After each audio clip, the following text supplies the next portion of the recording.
جب نیکی کا بدلہ بڑھا کر رمضان میں ملے گا تو ہم یہ بھی تو یاد رکھیں پھر گناہوں پر عذاب بھی ڈبل ٹرپل کر کے ملے گا. اللہ، گناہ پر عذاب بھی، گناہ پر پکڑ بھی اسی طرح سے ہوگی.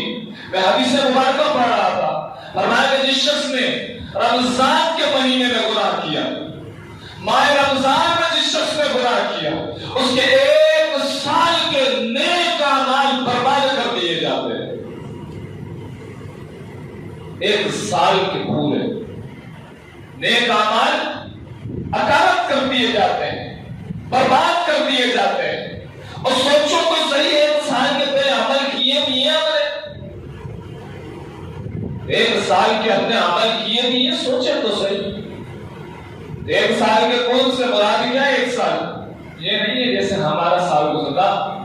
1 سال میں 365 جتنی نمازیں تھیں اتنی تمام نمازیں اس کی جو ہے ختم کر دی جائیں، اس کی لسٹ سے نکال دی جائیں. ہم سوچیں کہ ہم نے پوری زندگی میں 1 سال میں مکمل نماز پڑھی ہے، اور پڑھی ہے تو قبول ہوئی بھی ہے یا نہیں ہوئی ہے؟ قبول ہوئی بھی ہے یا نہیں ہوئی؟ سوچنے والی بات ہے. اور میں 1 گناہ جس نے رمضان میں کیا، اللہ کریم اس کے 1 سال کے اعمال کو، نیک اعمال کو برباد کر دیتا ہے. اور معذرت کے ساتھ جتنے گناہ ماہ رمضان کے اندر ہو رہے ہوتے ہیں، عام دنوں کے اندر تو نہیں مل رہے ہوتے ہیں. یا بحران ہو گئے میری بات سن کر کہ یہ کیا بات کر رہے ہیں؟ ارے رمضان میں تو نیکیاں کر رہے ہوتے ہیں، کیسے گناہ ہو رہے ہیں رمضان کے مہینے کے اندر؟ مثال دو، مثال دے دے. حضرت رمضان کا مہینہ آتا ہے، چاند رات ہوتی ہے. چاند رات ہو گئی، پڑھنا کیا تھا؟ تراویح پڑھی نہیں نا؟ گناہ کما لیا. سوچ کیا رکھنی تھی؟ اس مہینے میں نیکیاں کمانی ہے، اور کرا کیا؟ پڑھ کس کے پیچھے گئے؟ پیسے کے پیچھے، دنیا کے پیچھے. معذرت کے ساتھ حضرت معاملہ یہاں تک کہ بگڑ جاتا ہے کہ جب رمضان کا مہینہ آتا ہے، ملک پاکستان کے اندر بے حیائی کم نہیں ہے، بے انتہا بڑھ چکی ہے، بے حیائی کی انتہا ہو چکی ہے. ہمارے یہاں ہر طرح کا گناہ ہو رہا ہے، لیکن رمضان کا چاند نظر آتے ہی ایک بے حیائی کا ہجوم اٹھتا ہے بازاروں کے اندر، ایک بے حیائی کا جو ہے ہجوم اٹھتا ہے مارکیٹوں کے اندر. جو بہن بیٹی رمضان سے پہلے 11 مہینے تک کے بھی بازار نہیں جاتی تھی، جو مارکیٹوں میں نہیں جاتی تھی، اس کے بعد پورا رمضان کا مہینہ وہ بازاروں کی زینت بنی ہوا کرتی ہے. عورت کا گھر سے باہر نکلنا فتنے کا باعث بنے تو حرام ہے نکلنا، ہر قدم چلنا حرام ہے. اگر وہ خوشبو لگا کے نکلے تو حرام ہے ایسا کرنا. 10 مردوں کو بلانے کا ذریعہ ایک عورت ہوا کرتی ہے. قیامت کے دن فرمایا کئی لوگوں کو جہنم میں ایک عورت لے کر جائے گی. کس کو؟ ایک بیٹے کو، بھائی کو، باپ کو، شوہر کو، ان سب کو جہنم میں ایک عورت لے کر جائے گی. کیوں؟ کس طرح سے؟ اگر پکڑ ہوئی کہ رمضان میں باہر نکلی تھی، تیری وجہ سے جو 4 لڑکوں کی آنکھیں تجھ پر اٹھی تھی، تو نہ نکلتی تو وہ بے حیائی ہی نہ کرتے.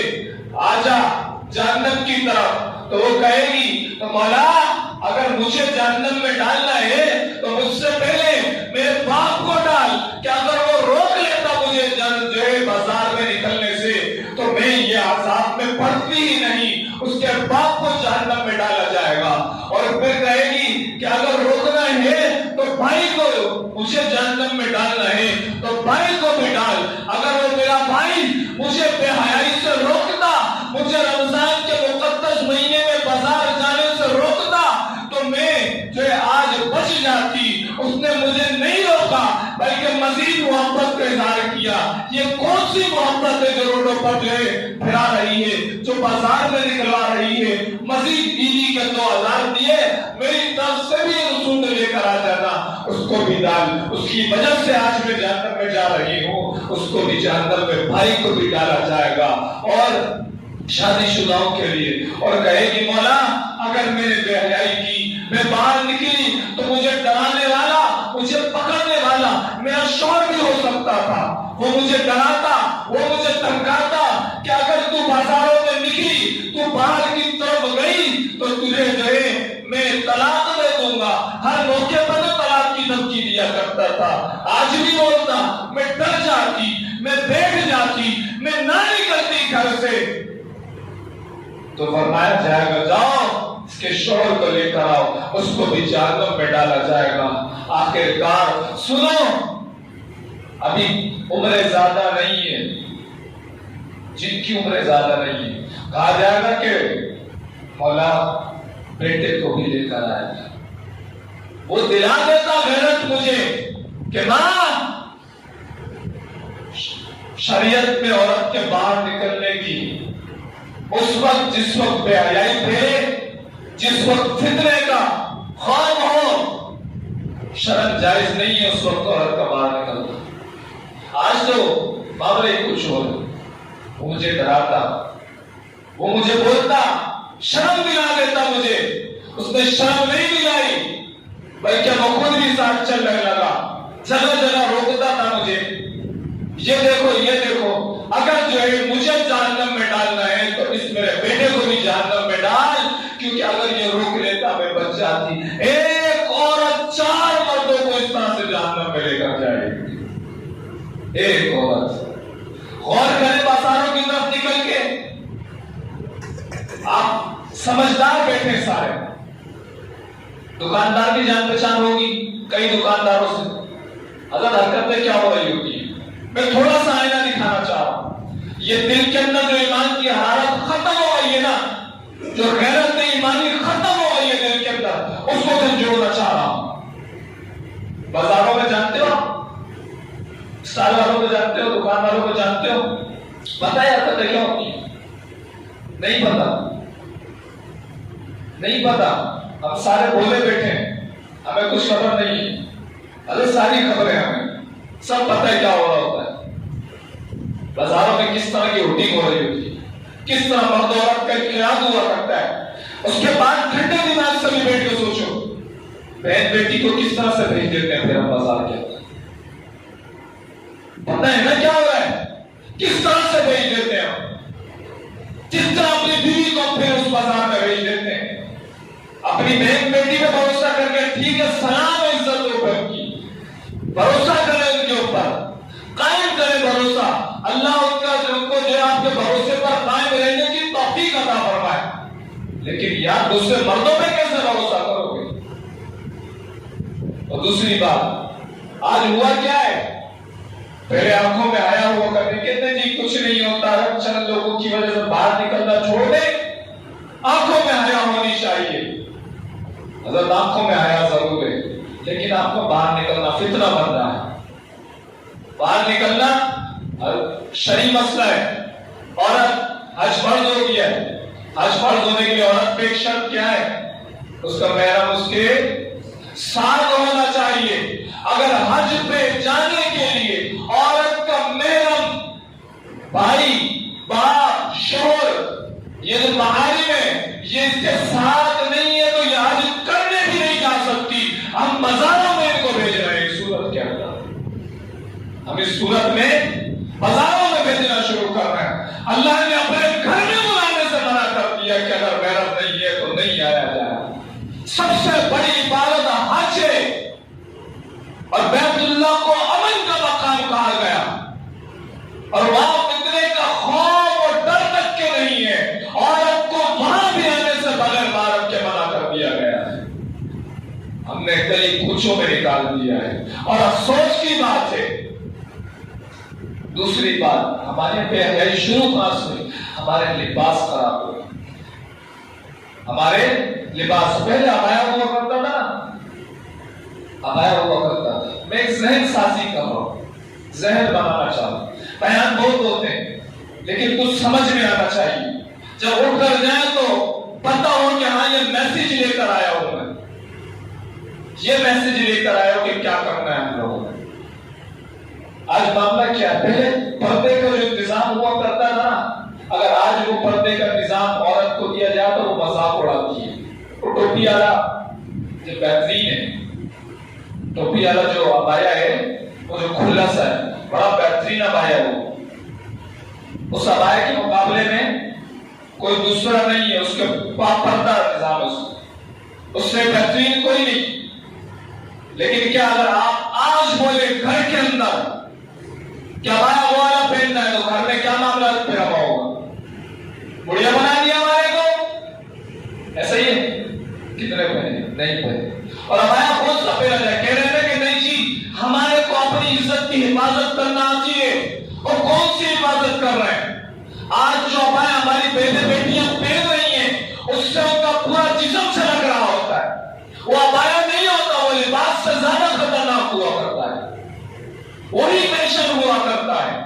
یہ فیشن دار لباس پہن کر، ابایا پہن کر گھر سے باہر نکلے گی، کیسے گمان کریں گے مردوں کی نظریں نہیں اٹھیں، اور جس کے اوپر مردوں کی نظریں اٹھ رہی ہیں یہ یاد رکھیں پھر آوازیں بھی نکلا کرتی ہیں، پھر وہی مرد آوازیں بھی نکالا کرتے ہیں۔ پہلے مجبور نہ کریں، پہلے مجبور نہ کریں، نہ نکلے گھر سے باہر، اور خدا یاد رکھیں عورت گھر سے نکل رہی ہے، کنٹرول کیوں نہیں ہے؟ آپ کے ہاتھ میں کنٹرول ہے پورا، ڈراؤ اس کو، گناہ سے ڈراؤ، گناہ سے ڈرانا شروع کر دو، نمازوں کی طرف لے کر آ جاؤ۔ آج ملک پاکستان کا حال یہ ہوا کہ ایک تو رمضان آیا، بازار گرم ہونے کے ساتھ ساتھ اگر گھر میں بیٹھی ہیں عورتیں اور ہم گھر میں بیٹھے ہیں تو 30 دن کا ایک اسپیشل ڈرامے نکل جاتے ہیں کہ رمضان میں اسپیشل طریقے سے گناہ کما لیجیے، اسپیشل طریقے سے۔ آپ دیکھیں افطار کے بعد سے ایک ڈرامہ شروع ہوگا اور رات 12 بجے تک کے چل رہا ہوگا، اس کے بعد افطار ٹرانسمیشن میں خواتین بیٹھ کر ہمارے کو دین سکھا رہی ہوگی، فل میک اپ کر کے بیٹھی ہوگی، ان کو سطر کا نہیں پتا، اتنی آستین پہنی نہیں ہوگی، سطر نہیں پتا، دین سکھا رہی ہوگی، ان کو نہیں پتا کہ عورت کی آواز چار دیواری سے باہر نہیں نکلنا چاہیے، مرد کے کان میں نہیں پڑنا چاہیے، اور مرد کی آواز عورت کے کان میں نہیں پڑنا چاہیے، بجتے رہنا چاہیے۔ وہ بیٹھ کر ہمیں دین سکھا رہی ہوگی۔ ہم لوگ یا تو ڈرامے دیکھیں گے رمضان میں یا ان لوگوں سے دین سیکھنا شروع کر دیں گے، یہاں تک کہ صبح ہوتی ہے تو سحری کے وقت تک کہ ہمارے کو جو ہے ایک اسپیشل ڈرامہ چل رہا ہوتا ہے، پوری رات جاگ کر یا لوڈو کھیل رہے ہیں یا کرکٹ کھیل رہے ہیں یا فلم میں ڈرامے دیکھ رہے ہیں یا پھر ہم لوگ ایسے شو دیکھ رہے ہیں، اس طرح کے معاملات پوری رات کر رہے ہوتے ہیں، تاخ راتیں شروع ہو گئی ہیں۔ ان راتوں میں عبادت کرنی ہے جن میں ہماری عبادتیں ٹی ویوں کے سامنے بیٹھ کر ہوا کرتی ہیں، موبائلوں کے آگے ہوا کرتی ہیں۔ میں اپنے بھائیوں سے گزارش کروں گا یار ان چیز کا بائیکاٹ کر دو، نہ پڑو ان ڈراموں کے چکروں میں، اپنی گھر والیوں کو، اپنی بہنوں کو چیزوں سے روک دو کہ خدا کا خوف کرو، خدا کا خوف کرو۔ عام دنوں میں تو لاکھ گناہ کیے، دیکھ لیے ڈرامے، یا رمضان آ چکا ہے اب تو رک جاؤ، کون سا عمل آپ کو ہماری نجات کا ذریعہ بن جائے، کس لمحے ہم اس کو روکیں اور وہ بچ جائے، کس لمحے ہم اس کے لیے عافیت کا معاملہ کر دیں۔ ہو سکتا ہے کہ آج ہمارا ڈانٹنا اس کی سمجھ میں آ جائے اور بچ جائے وہ ان چیزوں سے۔ آج پکڑ نہیں کرو گے، اگر آج اپنے گھر کا خیال نہیں کرو گے، آج خود کو بدلنے کی کوشش نہیں کرو گے تو کبھی بھی یہ نظام نہیں بدلے گا، ہمارا گھر اسی طرح سے رہے گا، ہمارا معاشرہ بگڑتا رہے گا۔ وہ کسی نے کہا تھا نا کہ ہم کون ہیں، کیا ہیں، بخدا یاد نہیں، اپنے اسلاف کی ایک بھی ادا یاد نہیں، ہاں اگر یاد ہے انڈیا کے ترانے ہم کو، ہاں اگر یاد ہے انڈیا کے ترانے ہم کو، ہاں نہیں یاد تو مسجد کی اذان یاد نہیں۔ اور ابن حوا کو نچاتے ہیں سرے محفل ہم، ابن حوا کو نچاتے ہیں سرے محفل ہم، اور کتنے خود غرض ہیں رسم حیا یاد نہیں، کتنے خود غرض ہیں رسم حیا یاد نہیں۔ اللہ کریم کی بارگاہ میں دعا ہے رب کریم ہمارے دلوں میں غیرت ایمانی کو جگا دے، حرارت ایمانی کو جگا دے، اور ہمیں گناہ سے بچنے کی توفیق عطا فرمائے، ہمیں اپنے گھروں کے نظام کو دین صراط دین مستقیم پر چلانے کی توفیق عطا فرمائے، دین محمدیہ پر عمل کرتے ہوئے زندگی بسر کرنے والا بنائے۔ وآخر دعوانا ان الحمدللہ رب